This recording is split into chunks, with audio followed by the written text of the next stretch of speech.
안녕하세요. 한류의 신과 해외 반응을 소개하는 한류클래스TV입니다.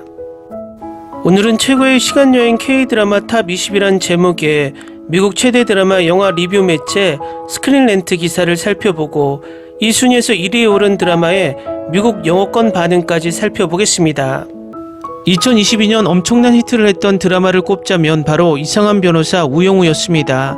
이 드라마는 정말 최초 시청률 0.9%의 시청률에서 최고 시청률 15.8%를 찍으며 그야말로 기적을 찍었던 드라마였습니다.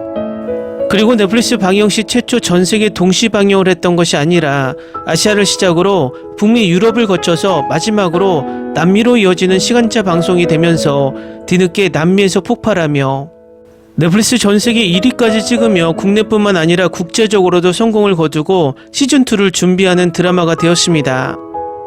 이 드라마가 의미가 있는 것이 킹덤을 제작한 A스토리가 킹덤 시즌 1, 2, 스핀오프 킹덤 아신전까지 제작하고도 IP 소유권이 없기 때문에 2차 수익을 전혀 내지 못하는 상황에 IP를 소유한 넷플릭스 최초 성공 작품이 된 것입니다. 그런데 이 드라마 중간에 똥파리가 끼기 시작합니다. 한 대형 유튜버가 자신의 세치어로 한 인플루언서를 죽음에 몰아넣고 방송을 못하고 쉬다가 이상한 변호사 우영우가 히트하자 숟가락을 얹기 시작했습니다. 결론은 자신의 복귀 영상으로 가장 큰 이슈를 일으키고 있던 이상한 변호사 우영우 속 인권 변호사 이야기와 동성애 장면을 문제 삼아 공격을 시작하며 그 유튜버를 추종하는 세력들이 한동안 악플을 쏟아내며 자칫 한국 최고의 드라마에 오물이 묻을 뻔했습니다. 저도 그 당시 그들의 주장을 반박하는 영상을 만들어 반격했던 기억이 생생합니다. 유튜브에는 한류를 이용한 국뽕 콘텐츠도 많이 존재하지만 이 인기를 이용한 사이버 레카 국가 유튜버들도 많습니다. 인기만 얻으면 그곳에 올라타서 그 인기를 갉아먹는 악마들이 존재합니다. 그 대부분이 내란수계를 지지하는 구구일배 유튜버들이고 그것을 즐겨보는 구구일배들이 악플을 쏟아냅니다.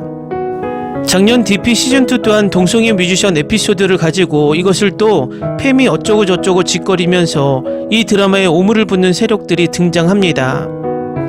저는 우리 문화에서 콘텐츠 소재의 자유가 보장되어야만 문화가 발전한다고 생각합니다. 미국 콘텐츠가 8, 90년대 전 세계를 장악할 때 가장 큰 무기가 콘텐츠의 자유화입니다. 물론 선정적인 장면도 많지만 사회의 모든 이슈를 다룰 수 있고 정치적 이슈도 가감없이 다루고 있기 때문에 전 세계 문화를 점령한 것입니다. 이유는 자신들이 표현하지 못한 부분을 대리만족시키기 때문입니다.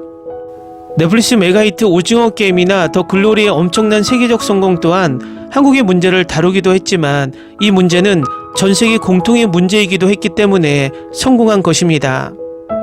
중국의 콘텐츠가 성공하지 못하는 이유는 바로 이 표현의 자유가 없기 때문에 허구한 날 과도한 애국심 코드를 꼭 넣기 때문이고 일본 콘텐츠가 성공하지 못하는 이유는 모든 콘텐츠의 결말은 7, 80년대 개몽 영화처럼 바른 생활을 강조하며 끝나기 때문입니다. 결국 중국은 콘텐츠에 손발 오그라드는 국뽕을 노골적으로 보여주고 일본은 초등학교 도덕교과서에 바른 생활만을 강조하며 매번 드라마의 끝에 도덕책을 읽고 끝난다는 것입니다. 예를 들어 작년에 넷플릭스 2위에 오른 일본 애니 한마바퀴 또한 엄청나게 잔인한 장면 속에서도 일본 무술의 엄청난 찬양과 뜬금없이 마시는 일본차가 세계 최고라고 노골적으로 강조합니다.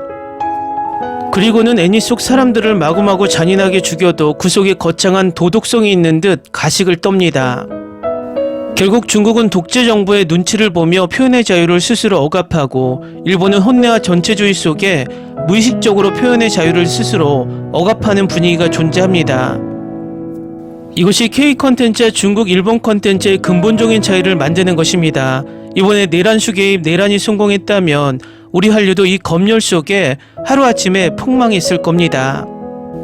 한류를 망치는 세력은 과도한 자기 검열을 하는 중국풍에 민감한 세력들입니다. 이 세력도 중국 혐오를 일삼는 구구일배들이 주축을 이루고 있습니다. 이 세력들은 중국인들을 그렇게 싫어하면서 주장은 중국인들과 똑같은 주장으로 한류 콘텐츠에 오물을 묻힙니다.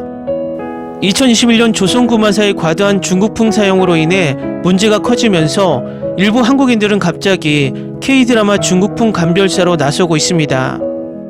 물론 조선고마사의 과도한 왜곡은 저도 비판받아야 하는 것이 맞다고 생각하지만 그 외에 K사극만 나오면 이 중국풍의 논란을 비껴가는 드라마가 없었다는 것입니다. 2022년 TVN에서 방송된 슈룹이 가장 큰 중국풍 이슈의 희생작입니다. 이 드라마에 나오는 현판 이름과 주전자 이름을 가지고 이번에도 또 유튜버 하나가 엄청난 것을 발견한 듯 중국풍이라고 비난을 합니다.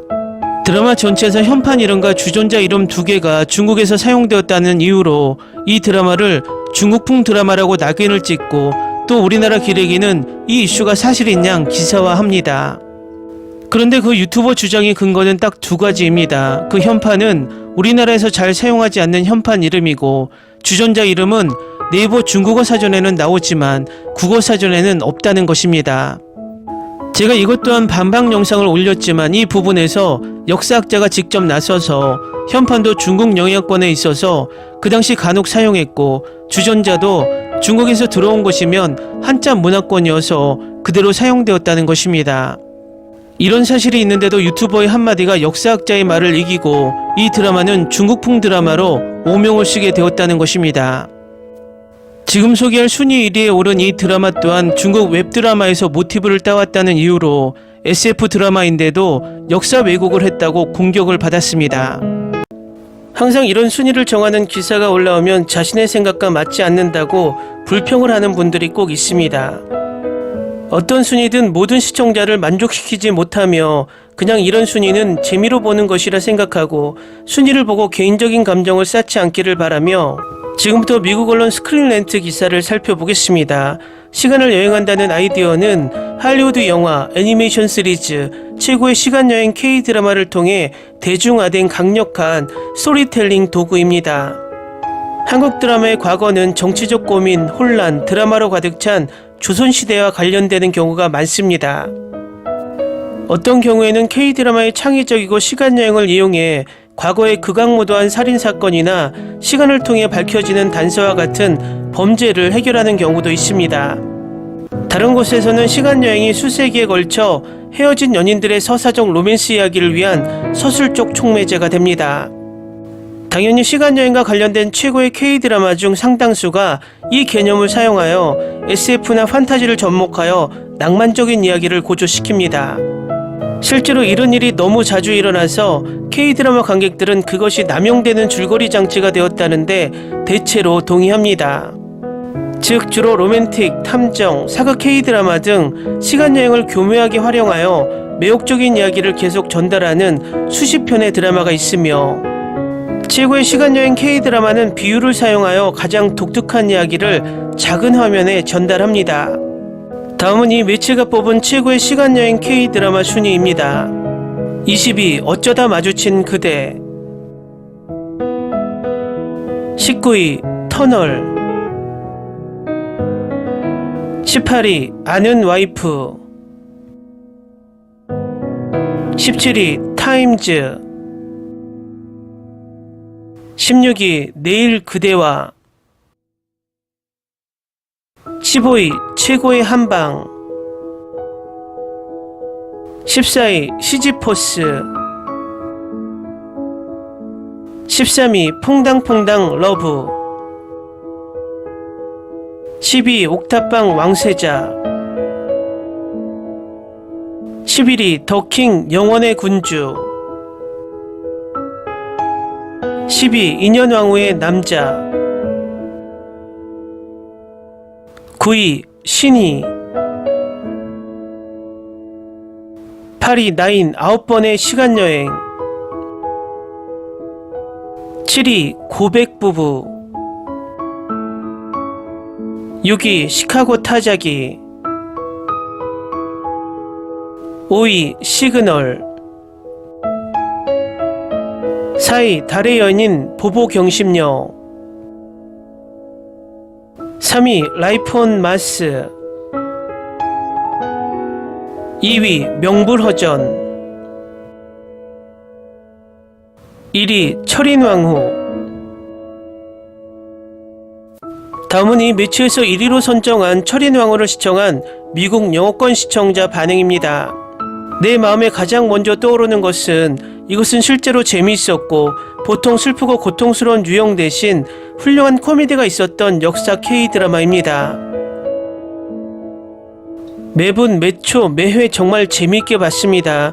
캐스트는 그들의 역할에 너무 완벽합니다. 주연은 정말 놀랍습니다. 대본은 너무 잘 작성되어 다음에 무슨 일이 일어날지 짐작할 수 없었습니다. 이런 로맨틱 코미디를 기다렸는데 지금까지 최고 중 하나입니다. 이것은 대부분의 장면에서 나를 너무 웃게 만듭니다. 지루한 순간이나 지루한 부분이 없습니다. 나는 역사의 장면과 현재 사이의 반전을 좋아합니다. 믿을 수 없다, 대단하다, 표현할 말이 없다. 내가 본 최고의 드라마 중 하나. 평범한 사극이라고 생각하지 마세요. 줄거리, 캐스팅, OST, 이 드라마의 모든 것이 완벽합니다. 다시 볼 가치가 있는 드라마입니다. 이 드라마 기립박수, TVN은 최고의 멋진 드라마를 만들었으며 철인왕후는 또 다른 모든 드라마를 초라하게 만들 것입니다. 최고의 K-드라마 중 하나, 신혜선과 김정현을 캐스팅한 사람은 상을 받을 자격이 있다. 그들의 케미스트리는 최고였다. 신혜선은 연기의 여신이다. 나는 지금까지 거의 모든 K-드라마를 시청해왔으며 이것이 최고라고 믿으십시오. 이 드라마를 본 것을 결코 후회하지 않을 것입니다. 이것은 내가 가장 좋아하는 드라마 중 하나입니다. 이거 보기 전에 달의 연인이 제일 좋았던 드라마였는데 지금은 흔들리고 있어요. 줄거리와 코미디는 굉장했습니다.